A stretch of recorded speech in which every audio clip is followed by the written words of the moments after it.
Hi welcome to YouTube channel. आज आम पढ़ा आधुनिक जुगर फकीरमोहन सेनापति विषय।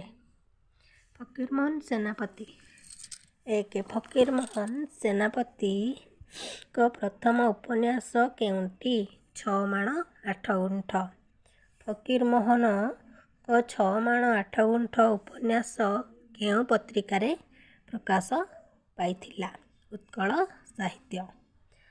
छ माण आठ गुंठ उपन्यास केबे धारावाहिक भावे पत्रिकार प्रकाशित होइथिला? 1897।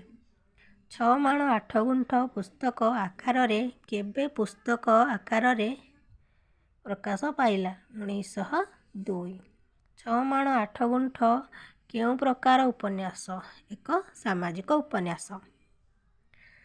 रायबणिया दुर्गर वर्णना केउं उपन्यास रही? लछमा। लछमा उपन्यास केबे प्रकाशित?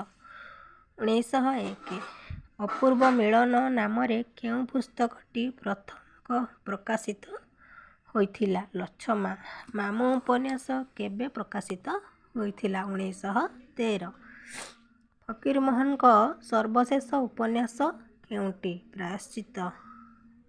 प्रायश्चित उपन्यास केबे प्रकाशित? 1915। केउंटी सामाजिक उपन्यास नुहे? लछमा। रामचंद्र मंगराज केउं उपन्यासर चरित्र? छ माण आठ गुंठ।